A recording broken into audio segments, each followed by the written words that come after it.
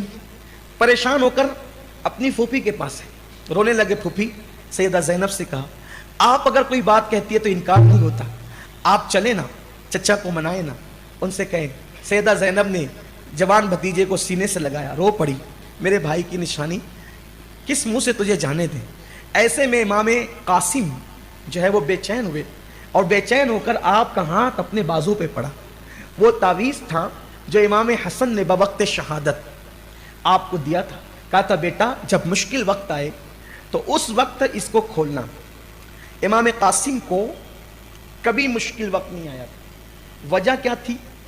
وجہ یہ تھی کہ کبھی امام حسین نے امام حسن کی شہادت کے بعد امام حسن کے یتیموں کو احساس ہی نہیں ہونے دیا تھا کہ تم یتیم ہو گئے۔ اپنے بچوں کی جو ضد پوری کرتے تھے اس سے پہلے بھائی کے بچوں کی ضد پوری کرتے۔ سب کو اجازت ہے، قاسم کو اجازت نہیں۔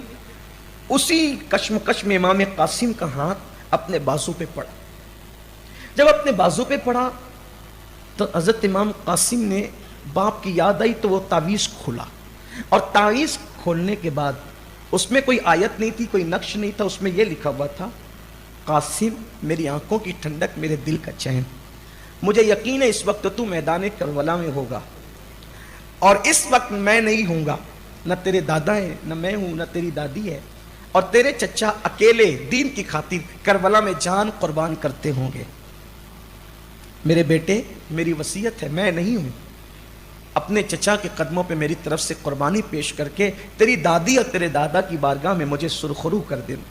جیسے یہ خط پڑھا امام قاسم نے خوش ہو گئے۔ حضرت زینب پھوپھی سے کہا پھوپھی دیکھو اب مجھے کون روک سکتا ہے شہید ہونے سے؟ میرے بابا تو مجھے شہادت کی سند دے کر کے گئے، اب کون روک سکتا ہے؟ چچا کے پاس آئے، خط دیا، چچا یہ دیکھو میرے بابا کی مہر کے ساتھ یہ خط ہے جو میرے بازو میں باندھنے کے لیے کہا تھا، آج سے بڑھ کر مصیبت کا دن کون ہو سکتا تھا۔ امام نے خط دیکھا، آنکھ میں آنسو آ گئے، خیال کیا اللہ کیسا بھائی تھا وہ، کیسا بھائی تھا وہ جس نے اپنی نسل کی پرواہ نہ کی اور اپنی اولاد کو میرے قدموں پہ قربان کرنے کی وصیت کر گیا۔ مولا تیرے محبوب کا فرمان ہے مجاہد کی دعا رد نہیں ہوتی، آج تیرا حسین مجاہد، مسافر کی دعا رد نہیں ہوتی، حسین مسافر ہے، شب جمعہ میں دعا رد نہیں ہوتی، یوم الجمعہ میں دعا رد نہیں ہوتی، شب جمعہ اور یوم الجمعہ کی دعا رد نہیں ہوتی۔ مولا آج یوم جمعہ بھی ہے، اتنی دعاؤں کی قبولیت کے اسباب جمع ہو رہے ہیں، حسین آج تجھ سے دعا کرتا ہے، مظلوم کی دعا رد نہیں ہوتی، حسین مظلوم بھی ہے۔ مولا میرے بھائی نے نسل کی پرواہ نہ کی، نسل میرے قدموں پہ قربان کرنے کی وصیت کر گیا، پروردگار میرے بھائی کی نسل قیامت تک قائم رہے، میرے بھائی کی نسل قیامت تک قائم رہے اور میرے بھائی کا نام زندہ رہے۔ غیب سے ندا آئی، حسین تیری دعا قبول ہے، تیرے بھائی کی نسل میں ایسی اولادیں پیدا کریں گے، ان میں سے ایک ایسا ہوگا جو مرتبہ نبیوں میں تیرے نانا کو دیا وہ مرتبہ ولیوں میں حسن کی اولاد میں کسی کو عطا کر۔ گویا کہ غوث العظم دستگیر کی ولادت کی بشارت دی جا رہی اور امام مہدی کی ولادت کی بشارت دی جا رہی ہو، کیونکہ امام مہدی بھی امام حسن کی نسل میں پیدا ہو۔ یہ قربانیوں کا صلہ ہے، بغیر قربانی کے کسی کوئی مرتبہ نہیں ملتا۔ اب مولا حسن پاک کا شہزادہ امام قاسم جب جانے لگے، ماں نے بلا کے کان میں کہا قاسم لوگ تانا دیتے ہیں کہ تیرے باپ نے صلح اس لیے کی تھی کہ اس کو لڑنا نہیں آتا تھا، تیرے بابا نے صلح اس لیے کی تھی کہ اس کو لڑنا نہیں آتا تھا، جا ثابت کر دے کہ جب تو اتنا شجاع ہے تو تیرا باپ کتنا شجاع ہوگا۔ شجاعت کے جوہر دکھا، امام قاسم گھوڑے پر بیٹھے اور کربلا میں آئے۔ حمید بن مسلم کہتا ہے کہ میں یزیدی در سپاہ کے ساتھ تھا، ایک جوان جب حسینی خیمے سے نکلا تو مجھے ایسا لگا اس کے چہرے کی چمک سے کربلا کے ذرات چمک پڑے، اتنا خوبصورت تھا وہ جوان۔ ایزار پہنے، حمید بن مسلم کہتا ہے ایزار پہنے ہوئے تھا اور کرتا پہنے ہوئے تھا، امامہ باندھے ہوئے تھا اور جوتے پہنے ہوئے تھا، اور اس کے جوتے کا الٹے پیر کے جوتے کا ایک تسمہ ٹوٹا ہوا تھا۔ حمید بن مسلم کہتا ہے اس کے بائیں پیر کے جوتے کا تسمہ ٹوٹا ہوا تھا اور وہ ایزار اور کرتے پر تھا، امامہ باندھا ہوا تھا، اتنا خوبصورت لگتا تھا، ایسا لگتا تھا جیسے چاند نکل آیا ہو، اتنا حسین تھا۔ اس سے امام قاسم کی خوبصورتی پتہ چلتی ہے۔ امام قاسم جب آئے میدان میں تو تلوار لہرا رہے تھے اور کہتے تھے بھیجو کس کو بھیجتے ہو۔ ابن سعد نے کہا ارزق نامی پہلوان سے، کوفے کا ارزق نامی پہلوان جو اس زمانے کے 10,000 درہم ایک مہینے کی تنخواہ لیتا تھا، وہ اتنا بڑا پہلوان تھا، ارزق اس کا نام تھا۔ ابن سعد نے کہا جا تو مقابلہ کر۔ اس نے گھمنڈ اور غرور سے کہا اس بچے سے میں مقابلہ کروں گا؟ میں بچوں سے مقابلہ نہیں کرتا۔ ابن سعد نے کہا یہ بچہ نہیں ہے، حسن کا بیٹا ہی ہے، حسن کا بیٹا یہ، اس سے مقابلہ کرنا آسان نہیں ہے۔ نہیں مانا وہ، یہ علی کا پوتا حسن کا بیٹا ہے، نہیں مانا وہ۔ اس نے کہا اس سے تو میرا بیٹا مقابلہ کرے گا۔ جیسے ہی ارزق کا بیٹا آیا، حضرت مولا قاسم نے ایک تلوار گھمائی، اس کے 2 ٹکڑے کیے، اس کے غصے میں دوسرے کو بھیجا، اس کے 2 ٹکڑے کیے، اس کے غصے میں تیسرے کو بھیجا، اس کے 2 ٹکڑے کیے۔ اب ارزق خود آنا چاہتا تھا، اس کے چوتھے بیٹے نے کہا بابا رک، میں جاتا ہوں، میں اپنے تینوں بھائیوں کا اس سے بدلہ لیتا ہوں۔ جب وہ آیا امام قاسم پہ وہ جھپٹ پڑا، جیسے ہی جھپٹ پڑا امام نے اس کا ایک بازو توڑا، پھر اس کے بعد اس کے 2 ٹکڑے کیے۔ اب ارزق بالکل بلبلایا اور مست ہاتھی کی طرح، اب اس نے کہا میں جاؤں گا۔ امام نے دیکھا ارزق آ رہا ہے، جانتے تھے ارزق بڑا پہلوان ہے، اس کی بڑی طاقت ہے، ہاتھ اٹھا دی، اللہ میرے بھتیجے کی لاج رکھنا، اللہ میرے بھتیجے کی لاج رکھنا۔ جیسی ارزق ڈولتا ہوا آیا، حضرت امام قاسم نے اس کے بیٹے کی تلوار پہ قبضہ کر لیا تھا، اس کے بیٹے کے گھوڑے پہ قبضہ کر لیا تھا۔ وہ جب امام قاسم پر وہ جھپٹا، امام قاسم نے وار جو ہے وہ اس کا خالی کیا، اور جب وار خالی کیا حضرت امام قاسم ابن حسن نے جب دوبارہ ارزق آیا تو آپ نے فرمایا ارزق تجھے بڑا غرور اور گھمنڈ ہے کہ تو بڑا پہلوان ہے، بہت زیادہ بازی جانتا ہے، ہنر جانتا ہے۔ اس نے کہا اپنے 4 بیٹوں کا بدلہ لوں گا، یہ بچے تجھ سے۔ امام قاسم نے فرمایا بڑا غرور ہے تجھے جنگی چالوں پر، یہ دیکھ تجھے گھوڑے کی زین کسنا نہیں آتی اور مجھ سے مقابلے کے لیے آیا۔ وہ جیسے ہی جھکا زین دیکھنے کے لیے، امام نے اس پہ ایسا زور کا وار کیا، اس کے بھی 2 ٹکڑے کیے۔ اس کے بعد امام قاسم پلٹ کر کے آئے، چچا بہت پیاس لگی، تھوڑا سا پانی اگر مل جائے میں کسی کو بچ کر جانے نہیں دوں گا۔ امام نے فرمایا سینے سے لگا کے قاسم میرے بیٹے جاؤ، اب تم دنیا کا پانی نہیں، اب تم نے حوض کوثر سے نانا کے ہاتھوں سے جام کوثر پینا، جاؤ میرے بیٹے جاؤ۔ امام قاسم اپنے چچا کو آخری سلام کر کے نکلتے ہیں۔ حمید بن مسلم کہتا ہے یزیدیوں کو یوں لگا کہ قاسم شہید ہو گئے، لیکن جب دوبارہ قاسم آ کے للکارتے ہیں تو شمر نے کہا ایک ایک کر کے اس سے نہ لڑو ورنہ کوئی بچ کر نہیں جائے گا، یہ علی کا پوتا ہے، حسن کا بیٹا ہے، اس کو چاروں طرف سے گھیر لو۔ ماں خیمے کے کنارے کھڑے ہو کر یہ منظر دیکھ رہی تھی، خوش ہو کر کے دعائیں دے رہی تھی، مولا میرے بیٹے نے آج اس الزام کو غلط ثابت کر دیا کہ اس کے باپ کو لڑنا نہیں آتا تھا۔ اور اس کے بعد چاروں طرف سے امام قاسم کو گھیر لیا گیا۔ 2 روایتیں ہیں، امام قاسم کو گھیر لیا گیا حتیٰ کہ آپ کو شہید کر دیا گیا، ایک روایت یہ ہے، اور دوسری روایت یہ ہے کہ امام قاسم کو جب گرایا گیا تو آپ نے آواز دی میرے چچا میری خبر لیجیے۔ امام دوڑ کر کے آئے، جب دوڑ کر کے آپ تشریف لائے تو ابھی قاسم میں زندگی کی رمق باقی تھی۔ ایک روایت یہ ہے اپنے دلوں کے اندر جائز مرادیں لے لیں، جائز مراد لے کر کے اس شہادت کو سنیں، امام حسن پاک کی شہادت کو، امام حسن پاک کے بیٹے کی شہادت کو۔ ایک روایت یہ بیان کی جاتی ہے امام قاسم کو انہوں نے شہید کر دیا۔ امام قاسم گھوڑے سے گرے، آواز لگائی چچا میری خبر لیجئے۔ جتنے دیر میں امام قاسم کے پاس امام حسین پہنچتے اتنی دیر میں انہوں نے امام قاسم کو شہید کر کے آپ کے لاش پر گھوڑے دوڑائے، اور گھوڑے دوڑا کر کے آپ کے لاشے پر اتنے گھوڑے دوڑائے کہ آپ کا لاشا جو ہے وہ کچل کچل کر کے چٹا ہو گیا۔ یہ بھی روایت ہے، تاریخ میں آتا ہے امام پاک نے امام قاسم سے ان ظالموں کو ہٹایا تلوار کے بل پہ، اور قاسم کو اٹھایا اور قاسم کو اٹھا کر اپنے سینے سے لگایا۔ البتہ ابن جریر بھی لکھتے ہیں، اس بات کو سب نے لکھا، جب امام قاسم کو اپنے سینے سے لگا کر لاشا اٹھا کر کے لے کر کے جا رہے تھے تو قاسم کا لاشا دب دب کر اتنا پھیل گیا تھا کہ اس وقت قاسم کے پیر جو تھے وہ زمین پر رگڑ رہے تھے۔ امام قاسم گئے اور جانے کے بعد قاسم کی ماں سے کہا لو اللہ نے تمہاری شہادت کو، تمہارے بیٹے کی شہادت کو، تمہاری قربانی کو قبول کر لیا۔ ادھر خیمے میں ہنگامہ مچ گیا امام قاسم کی شہادت سے، کیونکہ قاسم بڑے چہیتے اور لاڈلے تھے۔ ابھی حسین نے قاسم کا لاشا خیمے میں رکھا، ایسے میں سیدہ زینب آئی 2 شہزادوں کو لے کر جن کا ایک کا نام اون تھا، دوسرے کا نام محمد تھا۔ اون و محمد کو لے کر کے آئی، کہنے لگی بھیا ایک ایک کر کے سب جاتے ہیں، میرے پاس کچھ نہیں، میں عورت ہوں، میں کوئی قربانی بظاہر نہیں دے سکتی، میرے ان دونوں بیٹوں کو اب آپ میدان میں جانے کی اجازت دیں۔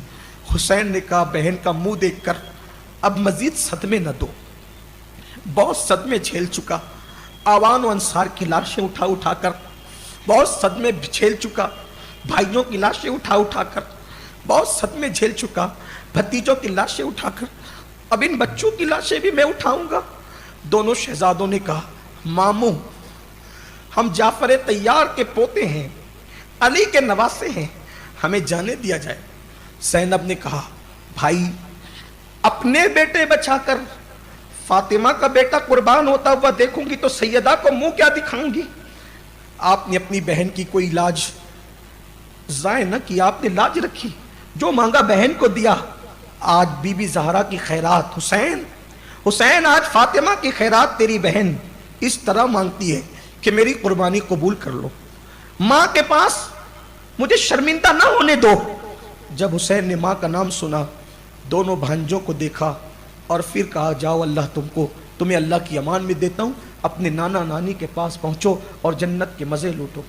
دونوں شہزادے جب جا رہے تھے، مورخ نے بہت خوبصورت بات لکھی ہے، زینب جب بیٹوں کو بھیج رہی تھی کربلا میں تو وہ اس وقت علی کی بیٹی ہی تھی، اس وقت وہ علی کی بیٹی تھی، شیر خدا کی بیٹی تھی، شیر خدا کی بیٹی کی حیثیت سے دونوں بچوں کو بھیجا۔ اور جب بچے جنگ کر رہے تھے تو خیمے کے کنارے کھڑے ہو کر کے دیکھ رہی تھی، دعائیں دے رہی تھی۔ دونوں شہزادوں نے اون و محمد نے میدان میں جا کے کہا ہم جعفر طیار کے پوتے ہیں، علی مرتضیٰ فاتح خیبر کے نواسے ہیں، اب ہمارے مقابلے میں کس کو بھیجتے ہو بھیجو۔ اور پھر اس کے بعد حیرت تو یہ تھی، مورخ لکھتا ہے کہ کسی کے آنے کی ہمت نہ تھی جعفر طیار کا نام سن کر اور علی مرتضیٰ کا نام سن کر۔ یہ دونوں شہزادے جو ہے وہ فوج اشقیہ میں گھس گئے اور پھر تلوار ایسے چلائی کہ لوگ اش اش کر اٹھے، بالآخر دونوں طرف سے گھیر لیے گئے اور شہید کر دیے گئے۔ آواز آئی حسین اپنے بھانجوں کی لاشوں کو لے جا۔ امام نے دونوں بھانجوں کی لاشوں اٹھایا اور اٹھا کر کے لایا تو کپڑے خون میں لت پت تھے، سر کٹے ہوئے تھے۔ امام پاک نے جب بھانجوں کی لاشوں کو اٹھایا، ایک ہاتھ میں امام کا ایک بھانجا تھا، غازی عباس کے ہاتھ میں امام کا دوسرا بھانجا تھا، امام لا رہے تھے۔ زینب خیمے کے دروازے پر کھڑی تھی، جیسے ہی بھائی نے لاشا لایا، زینب لو تمہاری قربانی اللہ نے قبول کر لی۔ جس وقت زینب نے اپنے بچوں کو بھیجا تھا وہ علی کی بیٹی تھی، لیکن جب اپنے بیٹوں کے لاشوں کو خون میں لت پت دیکھا اس وقت وہ صرف ماں تھی، ماں۔ اب ماں کا پہلو، ماں کا انداز تھا۔ زینب پچھاڑے کھا کر کے لپٹ گئی لاشوں سے اور رونے لگی۔ حسین نے بہن کو صبر کی تلقین کی۔ ابھی لاشیں اون و محمد لا کر کے رکھا تھا کہ اتنے میں غازی عباس کو لپٹ گئی سکینہ، باب الحوائج غازی عباس کو لپٹ گئی سکینہ۔ چچا دیکھتے نہیں علی اصغر بے ہوش ہوتا ہے، کبھی مٹھی باندھتا ہے کبھی مٹھی کھولتا ہے، کبھی پیروں کو پھیلاتا ہے کبھی پیروں کو سمیٹتا ہے۔ چچا آپ نے ہماری ہر بات مانی، چچا آج آپ کی بھتیجی کو پانی چاہیے، چچا آپ پانی لا کر پلائیں۔ مولا حسین کے یہ منظر دیکھا، غازی عباس نے مشکیزہ اٹھایا، کندھوں پہ ڈالا، غازی کا ہاتھ پکڑا، میرے غازی کہاں جا رہے ہو؟ پانی لانے۔ سکینہ نے پانی کا مطالبہ کیا ہے، آپ نے فرمایا نہیں تم مت جاؤ، عباس تیرے جانے سے میری کمر ٹوٹ جائے گی، تو میرا علمدار ہے، تو میری ہمت ہے، تو میرا حوصلہ ہے میرے بھائی، میں تجھے نہیں جانے دوں۔ مولا میری بچی نے پانی مانگا ہے، مجھے آپ جانے دے، میں ابھی پانی لے کر آؤں گا۔ کندھے پہ مشکیزہ ڈالا اور فرات کی طرف چلے۔ یہاں تھوڑی دیر میں غازی کا کچھ تذکرہ کروں، اس امید پر غازی کی شہادت پڑھنے سے پہلے ان کا کچھ تذکرہ کر لوں تاکہ پتہ چلے یہ عباس کون، ہم سنی عباس کو اتنا کیوں چاہتے ہیں۔ اس کی وجہ یہ ہے کہ جس وقت سرکار نظمی نے بھی اپنی کتاب میں لکھا، جس وقت بی بی زہرا پاک دنیا سے جا رہی تھی تو دنیا سے جاتے ہوئے